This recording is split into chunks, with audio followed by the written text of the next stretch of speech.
What's up, YouTube? This is the future Eddie Young with Team Bluegrass Super, and we have a surprise for you today. We have a new team member, and his name is Rain Griffith. We call him the Rainmaker around here at Bluegrass. So, what do you have for us today? Goku lineage. It's pretty straightforward. Where'd you get that from? You. Except we added blue. So, I run Legacy Bear Son Goku as my leader. I like the fact that you can dig, kind of sculpt your hand with this baby form. And then when he awakens, he gives another Goku lineage plus 5k and himself. It's pretty strong. You run 2 Bardock. It's pretty straightforward. This is arguably the best card in the deck. You have to see it around turn 1 or turn 2, and if you don't, you're going to have a really bad game. Then we played the 4 Goten. This card is absolutely fucking insane. Auto, when he swings, you get to look at the top 3 cards of your deck, add 1 to your hand, you don't reveal it or anything, and the rest go on the bottom. Furthers your game state like no other. It helps you like dig, mold, whatever. The 2-drop swap guy, he has barrier, 10k.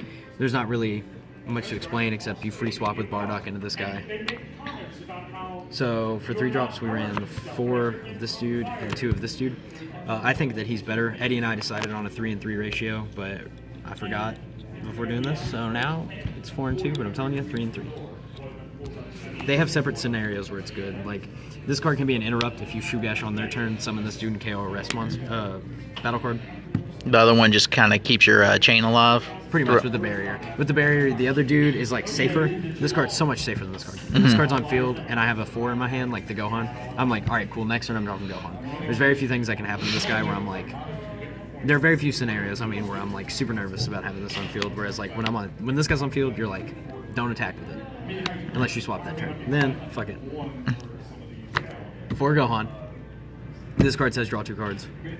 It's like Pot of Greed. For 2 yellow mana, that's pretty good. He starts 20k base. That's pretty strong in my opinion. They're either gonna waste 2 cards or a 10k. So, and then for our 5, we ran Apex, Barrier, Double Strike. He comes in, he KOs a card. All these you're getting all these stats for basically 3 yellow mana, or energy. I'm sorry, which is to me. It's just insane, isn't it? Yeah, it's just insane. I don't think you should run an 8-drop. I think 8.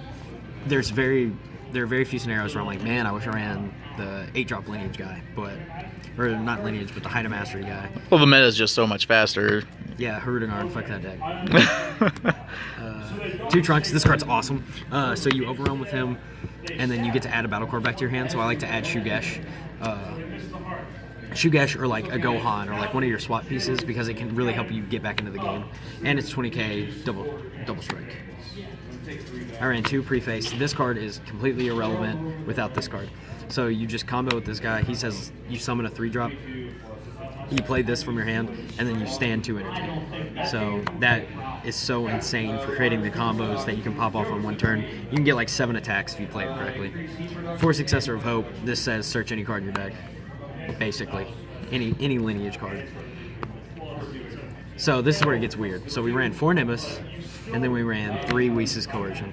And the reason we did that is because Harudengard is such a tough matchup, from what I've been told, that the most you can hope for is making the matchup a 50-50. I don't think that you can just outright beat Harudengard. I think the best thing you can do is go, okay, I'm going to survive till turn 3, and then I'm going to swap and just beat the shit out of them. And that's pretty much what you do. Okay, so this is super spicy. It's probably my favorite card that I played. In the Harudengard match, or really anything, this card can be either make it or break it, MVP, or it's complete dog shit. So they go Bardock, swing, you counterplay this, shut off swap, and then play this. So they're either going to flute their dude, which is fine, because they flute, they draw a card, but they've lost that energy. The only way for them to re-get that energy is if they swing the Harudengard and then use their Trunks, and that's not ideally how they want to use their Trunks. So no matter what, you're taking combo pieces from them. It helps, but it's not like, oh, cool, I win the game now. I seen you the other day playing against Mono Black, and some dude was trying to surprise you with a game-ending foo, and then you just negated the double strike. Yeah, any keywords, dude.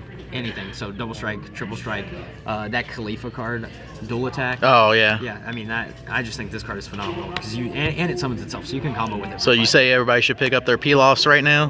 Peel-off is hot right now. And then 4 Senzu Bean. I think this card is pretty self-explanatory.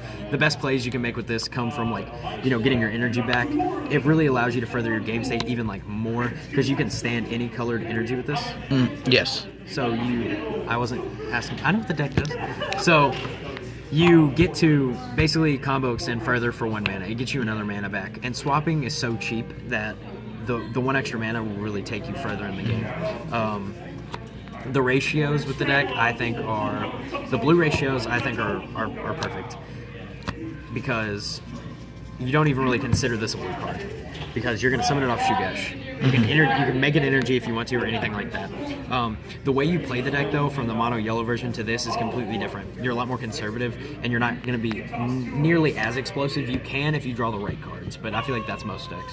If you draw 4 Senzu Beans, yeah, you're going to fucking go in, but what are they supposed to do then? True. So, you got anything else for us? Also, don't run Super Saiyan 4 if you're playing Goku Lineage. This is the best Goku Lineage leader. You heard it here first. Alright, thank you, and we'll see you next time. Just leave a like, comment, or subscribe, and we'll see you next time.